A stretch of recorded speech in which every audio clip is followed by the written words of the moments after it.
Hello दोस्तों। आज फिर से हम लोग पॉलिटिकल साइंस का चैप्टर 5 पढ़ने जा रहे हैं, समकालीन दक्षिण एशिया। मैं आपको बताते चलूं कि इससे पहले के सारे चैप्टर्स 1 2 3 4 जो है वो हमारे यूट्यूब चैनल CWH आर्ट्स के ऊपर अवेलेबल है। आपको उसके लिए क्या करना होगा, प्लेलिस्ट में जाके 12th पॉलिटिकल साइंस जाके चेक कीजिएगा, तो वहाँ पे सारे के सारे वीडियोस आपके पास अवेलेबल मिल जाएंगे। और अगर आप हिस्ट्री ज्योग्राफी किसी का भी आर्ट्स के किसी भी सब्जेक्ट का वीडियो देखना चाहते हैं तो CWH आर्ट्स के ऊपर अभी क्वेश्चन बैंक का सारा वीडियो फ्री ऑफ कॉस्ट किया हुआ है। आप लोग उसको देख के उसका फ़ायदा उठा सकते हैं। और हम लोग हमारे यहाँ कोर्सेज भी चलता है, ऑनलाइन कोर्स। अगर आप चाहेंगे तो ऑनलाइन कोर्स के लिए भी ज्वाइन कर सकते हैं। वैसे अभी 12th क्लास के लिए क्रैश कोर्स चल रहा है, जिसमें सारे सब्जेक्ट की पढ़ाई 1,000 रुपये के अंदर हो जाएगी, यानी 1,000 रुपये में सारे विषय की पढ़ाई हो जाएगी। उसके बाद साथ साथ PDF नोट्स मिल जाएगा, उसके साथ साथ MCQ नोट्स मिल जाएगा, टेस्ट मिल जाएगा।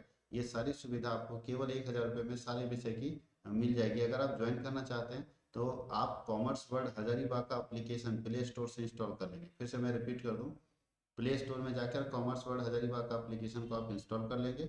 और इंस्टॉल करने के बाद वहाँ मेरा नंबर दिया हुआ है, आप मेरे से कांटेक्ट कर लेंगे। और आप कांटेक्ट कीजिए, उसके बाद मैं आपको ये सुविधा अवेलेबल करा दूंगा। आप घर बैठे अपनी तैयारी को और स्ट्रॉन्ग कर सकते हैं। ये बात अपने दोस्तों तक भी पहुंचाइए ताकि उनको भी सुविधा मिल सके। और ये जो फ्री वीडियो का कॉन्सेप्ट है, ये जितने भी क्वेश्चन बैंक होते हैं या प्रीवियस ईयर क्वेश्चन होते हैं, वो सारे के सारे वीडियो आपके लिए फ्री होते हैं। लेकिन वही बच्चा फ्री वीडियो का फायदा उठा पाएगा जो पहले से कुछ पढ़ा हुआ है। तो सबसे पहले आप अगर पढ़ना चाहते हैं तो क्रैश कोर्स ज्वाइन कर लीजिए। और अगर आपका कुछ तैयारी किया हुआ है, आपको कुछ पढ़ा हुआ है, आपको ज़्यादा मेहनत करने की जरूरत नहीं है, तो आप फिर हमारे ये फ्री वाले वीडियो का फायदा उठा के अपनी तैयारी को और मजबूत कर सकते हैं। तो ये वीडियो सिर्फ 12th के लिए नहीं आएगा, ये क्लास 11th और 12th दोनों के लिए आएगा। और ये वीडियो आर्ट साइंस कॉमर्स सबके लिए अवेलेबल होता है। तो आप अपने दोस्तों को शेयर कीजिए, चाहे वो आर्ट्स के बच्चे हो, चाहे साइंस के हो, चाहे कॉमर्स के हो, चाहे 11th के हो, चाहे 12th के लिए हो। ये वीडियो आपके बहुत काम आने वाला है। तो चलिए आपका समय ना गंवाते हुए आज हम लोग चैप्टर 5 पढ़ते हैं। नाम है दक्षिण समकालीन दक्षिण एशिया। यानी अभी के समय में दक्षिण एशिया में कौन कौन से देश हैं, क्या हो रहा है, कौन सी घटनाएं घट रही है, क्योंकि हम लोग पढ़ रहे हैं वर्ल्ड पॉलिटिक्स। और वर्ल्ड पॉलिटिक्स में हम लोगों को देखना है कि दक्षिण एशिया में क्या क्या घटनाएं अभी घटित तो हो रही है, क्या क्या घटनाएं चल रही है। सबसे पहला क्वेश्चन आपको दिया हुआ है कि दक्षिण एशियाई देशों में सबसे बड़ा देश कौन सा है। दक्षिण एशियाई देशों में सबसे बड़ा देश, तो याद रखिए दक्षिण एशिया में हम ही लोग आते हैं। और हम लोगों में सबसे बड़ा देश कौन है, तो सबसे बड़ा देश तो भारत है दक्षिण एशिया में। चीन भी देश है लेकिन दक्षिण में नहीं आता है, वो दक्षिण एशिया में आता ही नहीं, दक्षिण एशिया में। इसलिए दक्षेस देखिएगा, एक आप सुने होंगे दक्षेस संगठन है। दक्षेस जो एक संगठन है ना, दक्षेस जो एक संगठन है, वो उन देशों का संगठन है जो दक्षिण एशियाई देश है, इसलिए इसका नाम है दक्षेस। तो इसमें सबसे बड़ा देश है भारत। इसमें भारत है, पाकिस्तान है, बांग्लादेश है, नेपाल है। हम लोग दक्षिण एशिया में आते हैं। जरूरत है, दक्षिण एशियाई देशों में सैनिक शासन का सबसे पहला किस राज्य में स्थापित हुआ था। सबसे पहला कौन सा देश है जहाँ पे सैनिक शासन स्थापित हुआ था। तो सबसे पहला सैनिक शासन स्थापित होने वाला देश कौन है, पाकिस्तान। दक्षेस का पहला सम्मेलन कहाँ हुआ था, कौन सी जगह पे पहला सम्मेलन हुआ था दक्षेस का। दक्षेस का पहला सम्मेलन कहाँ पे हुआ था। दक्षेस जो ग्रुप ऑफ दक्षिण एशिया कंट्री है। दक्षेस क्या है, दक्षिण एशिया कंट्री का ग्रुप है। इसका पहला सम्मेलन बांग्लादेश में हुआ था। कहाँ हुआ था, बांग्लादेश में। अगला क्वेश्चन है, दक्षेस में कुल कितने देश हैं। दक्षेस में कुल कितने देश शामिल है, तो याद रखिएगा दक्षेस में 7 देश शामिल है। उसके बाद 1972 का शिमला समझौता किन दो देशों के बीच में होता है। बहुत अच्छे से आपको मालूम होना चाहिए, भारत और नेपाल के बीच में तो नहीं हुआ था। भारत और बांग्लादेश 1972 में नहीं हुआ था, 1972 में हुआ था भारत और पाकिस्तान के बीच में। भारत और पाकिस्तान के बीच में, जब हम 1971 में पाकिस्तान को धूल चटा दिए थे, जब 1971 की लड़ाई में पाकिस्तान को धूल चटा दिए, पाकिस्तान को घुटने पर ला दिए, उसका औकात दिखा दिए, तब वो आया हम लोगों के साथ कि नहीं हम लोग समझौता करेंगे, हम अब युद्ध नहीं करेंगे आपके साथ, हम समझौता करने के लिए तैयार हैं। और तब वो समझौता हुआ था शिमला में। हिमाचल प्रदेश एक राज्य है और उसका एक शहर है शिमला, वहीं पे ये समझौता हुआ था 1972 में। कोई दिक्कत है। लिट्टे किस देश में एक आतंकवादी संगठन है। लिट्टे जो है ना श्रीलंका से रिलेटेड है। लिट्टे था बोल सकते हैं, खत्म हो गया लिट्टे का सब। लिट्टे एक आतंकवादी संगठन था जो कि श्रीलंका में है और भारत में भी कुछ घुसा हुआ है। भारत में आपको तमिलनाडु साइड में, जो एकदम श्रीलंका के लास्ट वाला होता है, तमिल साइड में मिलेगा, लेकिन सबसे ज्यादा इसका प्रभाव श्रीलंका में था। तो लिट्टे एक श्रीलंका का आतंकवादी संगठन था बोल सकते हैं, क्योंकि लिट्टे खत्म हो चुका है, मार दिया गया उसे। दक्षेस की स्थापना कब हुई। दक्षेस मतलब दक्षिण एशिया वाले देश, इसलिए दक्षेस उसको बोलते हैं। दक्षिण एशिया वाले देशों को दक्षेस बोलते हैं। तो इसकी स्थापना कब हुई है? तो इसकी स्थापना हुई है 1985 में। कब स्थापना हुई है? 1985 में। बांग्लादेश को भारत ने कब मान्यता दी? बांग्लादेश को भारत ने कब मान्यता दी थी? याद रखिएगा 1971। ये 1971 का जो युद्ध हुआ था ना पाकिस्तान के साथ, ये बांग्लादेश के निर्माण के लिए हुआ था। उसमें इंदिरा गांधी क्या की कि हमारे जब बंटवारा हुआ तो दो पाकिस्तान था, पूर्वी पाकिस्तान, पश्चिमी पाकिस्तान। तो पूर्वी जो पाकिस्तान था उसको इंदिरा गांधी सपोर्ट कर दी, बोली तुमको अलग देश बना देते हैं। और अलग देश करने के लिए जो बांग्ला मुसलमान था उसको भड़का दिए। बांग्ला मुसलमान जो है वो पश्चिमी पाकिस्तान, जो अभी असली वाला पाकिस्तान है, उसके साथ युद्ध छेड़ दिया। और भारत जो है पूर्वी पाकिस्तान को सपोर्ट कर दिया, बांग्लादेश को।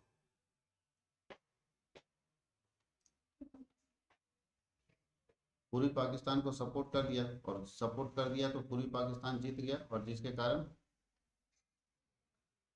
पूर्वी पाकिस्तान को फिर बांग्लादेश बना दिया गया। तो बांग्लादेश को कब मान्यता मिला था? 1971 में। यानी अब ये क्वेश्चन भी पूछ सकता है कि बांग्लादेश का निर्माण कब हुआ? तो बांग्लादेश का निर्माण 1971 में ही हुआ है। ठीक है। बोला निम्नलिखित में से कौन सार्क का सदस्य देश नहीं है? जो सार्क है, ठीक है, साउथ एशियन एशियन कंट्री जो है सार्क, उसका कौन सा सदस्य नहीं है सार्क का? तो 9 नंबर क्वेश्चन में बोला है कि इसमें से तो इंडोनेशिया, क्योंकि भारत पाकिस्तान श्रीलंका तो है ही सार्क का सदस्य, दक्षेश का। सार्क 1985 में स्थापित हुआ। देखिए दक्षेश को ही सार्क बोलते हैं, याद रखिएगा, दक्षेश को ही सार्क बोलते हैं। इंग्लिश में अगर देखें तो सार्क होता है, हिंदी में लिखे तो दक्षेश होता है। कोई दिक्कत है? तो सार्क की स्थापना 1985 में स्थापित की गई। इस संगठन का पूर्ण रूप क्या है? दक्षेश। देखिएगा दक्षेश ही रहेगा, इसका पूरा नाम है दक्षेश। बोलता है इसका फुल फॉर्म क्या है? तो दक्षिण एशियाई क्षेत्रीय सहयोग संघ। देखिए यही दक्षेश है। देखिए इसको लिखेंगे तो दक्षेश कहलाएगा। तो दक्षेश को ही हम लोग सार्क बोलते हैं, इंग्लिश में सार्क बोलते हैं, हिंदी में दक्षेश बोलते हैं। बोलता है निम्नलिखित में कौन से देश में राजतंत्र, लोकतंत्र, समर्थक समूहों और आतंकवादियों के बीच संघर्ष के कारण राजनीतिक अस्थिरता का वातावरण बना हुआ था? कौन ऐसा देश है जहाँ पे राजतंत्र, जहाँ पे हर तरह की समस्याएं थी? तो नेपाल। नेपाल में अभी तक ये समस्या था, वहाँ राजा का युग, लोकतंत्र भी है, इसमें आतंकवादियों की मतलब आतंकवादियों की भी समस्या है। ये सारे लोगों के बीच में एक संघर्ष नेपाल में हमेशा बना हुआ था। निम्नलिखित में कौन चारों ओर भूमि से घिरा हुआ देश है? इसमें से कौन देश है जिसमें कहीं पानी उनी नहीं, चारों तरफ भूमि है? ऐसा कौन सा देश है? तो नेपाल एक ऐसा देश है जहाँ चारों तरफ भूमि है। दक्षिण एशिया का वह देश जिसने अब सबसे पहले अपनी अर्थव्यवस्था का उदारीकरण किया। दक्षिण एशिया का कौन सा देश है जिसने सबसे पहले अपनी अर्थव्यवस्था का ग्लोबलाइजेशन किया? तो श्रीलंका वह देश है दक्षिण एशिया का। भारत से भी पहले श्रीलंका ने ग्लोबलाइजेशन कर दिया था। भारत से भी पहले श्रीलंका ने भी ग्लोबलाइजेशन कर दिया था। निम्न में से कौन से देश में सेना और लोकतंत्र समर्थक समूहों के बीच संघर्ष में सेना ने लोकतंत्र के ऊपर बाजी मारी थी? बोलता है कि लोकतंत्र और समर्थक जो है, लोकतंत्र और सेना के बीच में जो हुआ था जंग, उसमें से लोकतंत्र ने बाजी मार दी थी। कौन से ऐसे देश में? सेना और मतलब सेना और जनता के बीच में संघर्ष हुआ था, जहाँ पे जनता ने सेना को हरा दिया था। ऐसा कौन सा देश है? ऐसा देश आपको पाकिस्तानी देखने को मिलेगा, जहाँ सेना का शासन चलता है और सेना और जनता के बीच में युद्ध हुआ था, जिसमें जनता ने सेना को, नहीं, सेना ने लोकतंत्र के ऊपर बाजी मारी थी। यानी सेना जो है वो जनता को हरा दिया था और सेना का शासन हो गया था। और उसके बाद दक्षिण एशिया के केंद्र में अवस्थित कौन से देश की सीमाएं दक्षिण एशिया के अधिकांश देशों से मिलती है? तो याद रखिएगा कौन से देश की सीमा मिलती है? भारत की सीमा दक्षिण एशिया के सारे देशों से मिलती है। अब ये दिख रहा है very short answer type question कि कौन से द्वीप में शासन की बागडोर सुल्तान के हाथों में थी? वर्तमान में यह गणतांत्रिक देश है। तो मालदीव ऐसा था जहाँ पे सुल्तान था, और अब धीरे धीरे यहाँ पे लोकतांत्रिक देश अभी वर्तमान समय में है। तो बोलता है मालदीव वर्तमान समय में लोकतांत्रिक देश है, लेकिन पहले इसका सत्ता, यहाँ सुल्तान होते थे, राजा होते थे, जिनके हाथों में ये सत्ता थी। कौन से देश में ग्रामीण क्षेत्र में छोटी बचत और सहकारी ऋण देने की व्यवस्था के कारण गरीबी कम करने में मदद मिली? तो बांग्लादेश एक ऐसा देश है जहाँ पे छोटी छोटी बचत और सहकारी ऋण के जरिए गरीबी को कम करने में मदद मिली। कौन एक हिमालयी देश है जहाँ सर्व संवैधानिक राजतंत्र और, तो याद रखिए भूटान एक हिमालयी देश है। हिमालय से सटा हुआ देश भूटान है, जो चारों तरफ किससे घिरा हुआ? भूमि से घिरा हुआ है, जहाँ पे संवैधानिक राजतंत्र है। आज भी राजतंत्र है भूटान में। भूटान में आज भी राजतंत्र शामिल है। गंगा नदी के पानी में हिस्सेदारी के मामले में भारत और बांग्लादेश के बीच में कौन सी संधि हुई? तो गंगा जो नदी है उसमें जो पानी है उसकी हिस्सेदारी के मामले में भारत और बांग्लादेश के बीच में फरक्का संधि हुआ था। फरक्का संधि हुआ था भारत और बांग्लादेश के बीच में गंगा नदी के पानी के बंटवारे के लिए। कि पानी किसके पास होगा। अफगानिस्तान दक्षेस का सदस्य कब बना? अफगानिस्तान 2007 में दक्षेस, जिसको सार्क बोलते हैं, फिर बता रहे दक्षेस को ही हम लोग सार्क बोलते हैं, उसका सदस्य 2007 में बना। अतीत में कौन सा देश एक हिंदू राष्ट्र था? मतलब बहुत पहले इतिहास में कौन ऐसा देश है जो अभी हिंदू नहीं है लेकिन पहले हिंदू राष्ट्र था? तो नेपाल एक हिंदू राष्ट्र था प्योर, इसलिए नेपाल में देखिएगा भगवान शंकर का एक ज्योतिर्लिंग है, वहाँ पे एक मंदिर है भगवान शंकर का। तो वो हिंदू राष्ट्र था, देखिए धीरे धीरे बौद्ध धर्म अपना लिया वहाँ के लोग और वो बौद्ध राष्ट्र ज्यादा हो गया। विकासशील देशों में जनसंख्या की वृद्धि दर पर नियंत्रण करने वाले देश में सबसे पहला देश कौन है? तो आपको याद रखना, विकासशील देशों में सबसे प्रथम देश जो जनसंख्या कंट्रोल कर दिया, जनसंख्या वृद्धि पर नियंत्रण करने वाला देश जो है वो श्रीलंका था। श्रीलंका सबसे पहले जनसंख्या नियंत्रण कर लिया था। 1948 में भारत पाक युद्ध में के बाद पाकिस्तान के कब्जे वाले कश्मीर का हिस्सा किस नाम से जाना जाता है? सब लोग जानते हैं POK, पाकिस्तान ऑक्युपाइड कश्मीर, यानी पाकिस्तान अधिकृत कश्मीर इसको बोला जाता है। 1948 में जब भारत पाकिस्तान युद्ध हुआ तो कश्मीर का जो का कुछ हिस्सा पाकिस्तान के पास रह गया, उस हिस्से का नाम है POK, Pakistan occupied Kashmir. Siachen glacier का विवाद किन दो देशों के बीच में है? सियाचिन ग्लेशियर का विवाद भारत और पाकिस्तान के बीच में है, सियाचिन ग्लेशियर। ठीक है, सियाचिन सबसे ठंडा जगह होता है, वहाँ गर्मी में भी टेम्परेचर, अभी ठंडा के टाइम में टेम्परेचर -40 चला जाता है, तो वहाँ भी विवाद विवाद है कि ये ग्लेशियर मेरा है, ये ग्लेशियर मेरा है, और यहाँ पे जो विवाद है वो भारत और पाकिस्तान के बीच में। विश्व बैंक की मदद से भारत और पाकिस्तान के बीच में सिंधु जल संधि पर हस्ताक्षर कब हुआ था? तो सिंधु जल संधि पर हस्ताक्षर हुआ था 1960 में, सिंधु जल संधि पर हस्ताक्षर हुआ था 1960 में। लघु, फिर वही है आपके पास लघु आंसर। अब उत्तरीय प्रश्न दिया है कि दक्षेस क्या है? दक्षेस क्या है? तो बोलते हैं सार्क दक्षिण एशियाई देशों का संगठन है जिसका पूरा नाम है south Asian association for regional cooperation, English में ये बोलते हैं सार्क और हिंदी में दक्षेस बोलते हैं। इसे हिंदी में दक्षिण एशियाई क्षेत्रीय सहयोग संगठन यानी दक्षेस कहा जाता है। देखिए अभी बता रहे थे कि इंग्लिश में सार्क बोलते हैं, हिंदी में क्या बोलते हैं? दक्षेस। सार्क की स्थापना 8 दिसंबर 1985 में बांग्लादेश के ढाका में हुई थी और इसका सचिवालय काठमांडू, नेपाल के काठमांडू में स्थापित किया गया था। इसकी स्थापना दक्षिण एशिया के 7 देश, कौन कौन देश हैं? तो बांग्लादेश है, भूटान है, भारत है, मालदीव है, नेपाल है, श्रीलंका है, पाकिस्तान है, ये सब मिलकर ने की थी। 2007 में अफगानिस्तान इसका सदस्य बन गया, 8 देश सदस्य हो गया अभी। तो वर्तमान समय में दक्षिण के कितने सदस्य हैं? 8 सदस्य। इस संगठन को बनाने का उद्देश्य दक्षिण एशियाई देशों में बहुस्तरीय साधनों से आपस में सहयोग, अंतर्राष्ट्रीय व्यापार और मैत्रीपूर्ण संबंध रखा गया है। दक्षिण के सदस्य देशों ने आपसी संबंध को मैत्रीपूर्ण बनाने की दिशा में दक्षिण एशिया मुक्त व्यापार क्षेत्र साफ्टा नामक समझौते पर 2004 में हस्ताक्षर किए, जो 1 जनवरी 2006 से प्रभावी हो गया।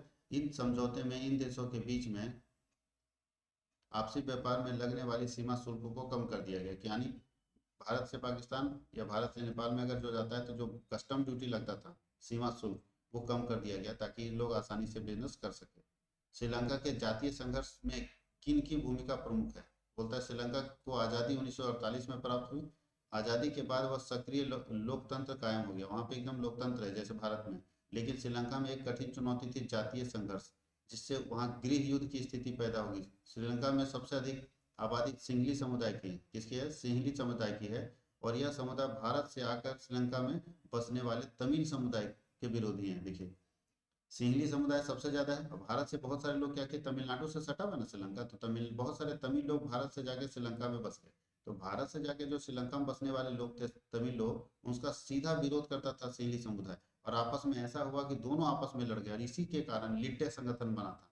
लिट्टे जो संगठन बना था इसी के कारण बना था, याद रखिएगा। तो आगे क्या लिखा है? तमिल भारतवंशी लोगों के प्रति उपेक्षा के भाव के कारण उग्र राष्ट्रवादी विचारधारा को बल मिला और श्रीलंका में एक लिबरेशन टाइगर ऑफ तमिल इलम बना, लिट्टे नाम का संगठन 1983 के बाद से श्रीलंका में सेना के लिए बहुत बड़ा चुनौती बन गया था। लिट्टे संगठन जो है तमिल इलम के नाम से बना था कि तमिल जो भाषी लोग हैं उनको वहाँ पे सपोर्ट मिल सके, और यह गृह युद्ध हमेशा बना रहा है, हमेशा झगड़ा होता रहा सिंहली और तमिल लोगों के बीच में।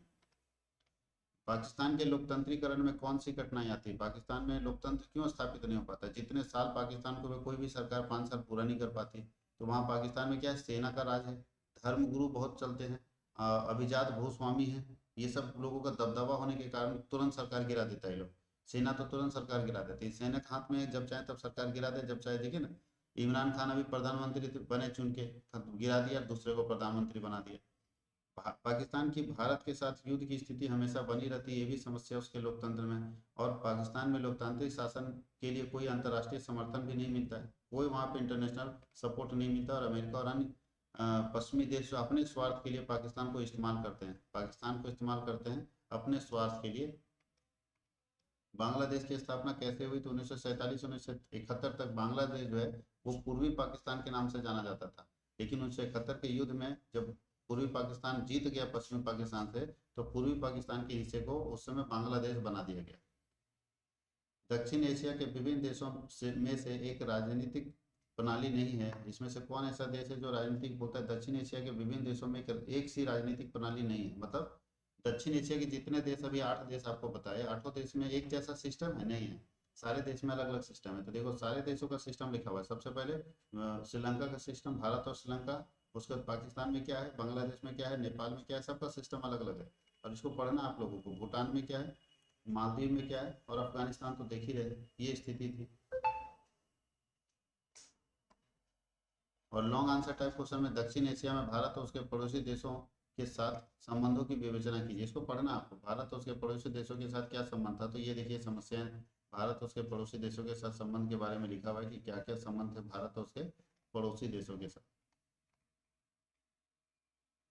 दूसरा क्वेश्चन है, दक्षिण एशिया की अपेक्षाकृत छोटे देशों के भारत के प्रति आशंका भरे व्यवहार के क्या कारण है? छोटे छोटे देश क्यों भारत भारत उसको डाउट में क्यों देखता रहता है? क्योंकि उसकी भौगोलिक स्थिति ऐसी है कि वो न जनसंख्या है, जैसे भारत दुनिया का सबसे बड़ा जनसंख्या, दूसरा जनसंख्या वाला देश है, इसके कारण। और लिखा है, नए राष्ट्र बांग्लादेश के निर्माण के बाद वहाँ लोकतंत्र कैसे कायम हुआ? बहुत मुश्किल था वहाँ लोकतंत्र कायम करा, लेकिन भारत के सहयोग से वहाँ लोकतंत्र कायम हो गया। क्योंकि वहाँ हमने क्या किया था, मतलब पश्चिम पाकिस्तान का कुछ हिस्सा छीन लिया था और छीन के उस हिस्से को बांग्लादेश बना दिया था। पाकिस्तान में सेना और लोकतंत्र का शासन किस प्रकार रहा है? तो याद रखिएगा, पाकिस्तान में लोकतंत्र है ही नहीं, वहाँ से जो भी कंट्रोल है सेना के हाथ में, धर्म गुरुओं के हाथ में। और बार बार ऐसा हुआ है जब लोकतंत्र से जीते हुए सरकारों को सेना ने गिरा दिया, लोकतंत्र से जीते हुए सरकारों को सेना ने गिरा दिया और सेना वहाँ पे नेतृत्व में आ गए। ऐसे बहुत सारे एग्जाम्पल है। जो सेना के जनरल होते हैं, जनरल होते हैं, जैसे अयूब खान, ये भी सत्ता में आ गए। यानी सेना का जनरल बनने का मतलब डायरेक्ट सत्ता में आना, कोई चुनाव जीतने की जरूरत नहीं है, डायरेक्ट सत्ता में आ जाता है। ऐसे बहुत सारे कारण रहे हैं जो आपको आपके सामने दिखेंगे। अब हम लोग अगले क्लास में देखेंगे, अंतर्राष्ट्रीय संगठन के बारे में पढ़ेंगे। लॉन्ग क्वेश्चन आपको थोड़ा थोड़ा खुद भी देखना है।